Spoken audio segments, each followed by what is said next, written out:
Terminal insomnia, early morning waking. Terminal insomnia, also known as sleep maintenance insomnia or early morning waking, is that frustrating experience of waking up around 3 a.m. and not being able to fall back asleep. It feels like the night ends too early, leaving you tired, cranky, and less functional during the day. It's called terminal, not because it's deadly, but because it happens at the end of your night. And it's very common. Maybe your mind starts racing with worries. Maybe you toss and turn, frustrated that you can't drift back to sleep. Often, you don't manage to fall back asleep until it's almost morning, right when it's time to get up. Over time, the cycle becomes self-reinforcing.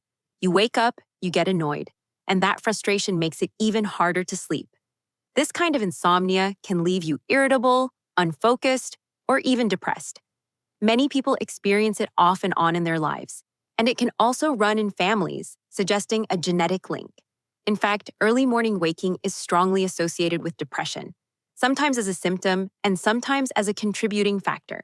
The good news, there's a lot you can do to manage it. Let's go through 6 major factors that influence terminal insomnia and practical steps you can take. 1. Biological factors. Your body and genes play a role in when and how you sleep. Genetics. Some people are naturally lighter sleepers or early risers. This is known as your chronotype. While you can't change your genetic wiring, you can learn to work with it instead of against it. Aging. As you get older, you tend to fall asleep earlier, sleep more lightly, and wake more often during the night. Staying physically active, exercising during the day, and slightly delaying bedtime can help. Hormones. Women, especially in midlife, often experience more sleep maintenance insomnia due to shifts in estrogen and progesterone. Night sweats, hot flashes, or frequent urination can worsen sleep quality. Melatonin. With age, your body uses melatonin less effectively. Melatonin isn't a sleeping pill, but more of a time regulator, signaling your body when it should feel sleepy. Supporting your natural rhythm with consistent sleep schedules, morning light exposure, and calming routines in the evening can help reset your clock. 2. Conditioning sleep is strongly linked to habit and environment. If your brain starts to associate your bed with frustration or restlessness, falling back asleep becomes harder. Sleep hygiene tips: keep your bed for sleep and intimacy only. No late night scrolling or binge watching. Go to bed and wake up at consistent times. If you wake up too early, don't do anything overly stimulating. Quiet reading or simple journaling is fine, but avoid exciting or stressful activities. Make your bedroom calm, cool, and dark, so it becomes a cue for rest, not activity. 3. Behaviors. The way you live during the day has a huge effect on how you sleep at night. Stay active, both socially and physically. Sedentary days make for restless nights. Try CBT-I, cognitive behavioral therapy for insomnia. Research shows it's as effective, or even more effective, than medication in many cases. A core principle. If you can't sleep after about 10 minutes, get out of bed and do something calm until you feel drowsy again.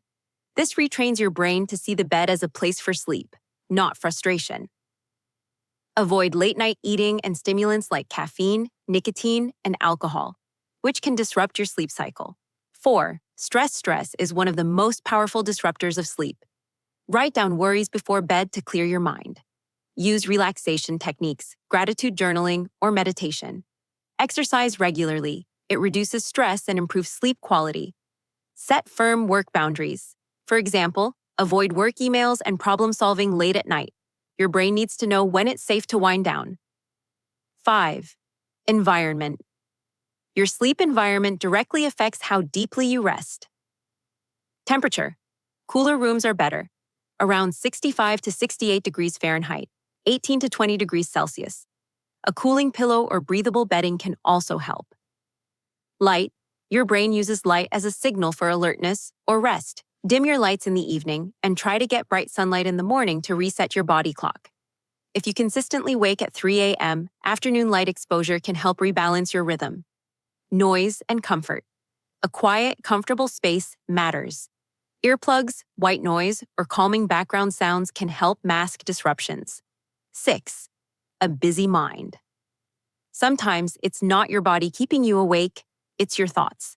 Try guided meditations or sleep stories designed to help the mind power down. Listening to something calm but mildly boring, like a slow lecture or gentle background sounds, can help distract the brain enough to drift back to sleep. Establish a relaxing pre-sleep ritual so your brain learns when it's time to shut down. Thanks for watching.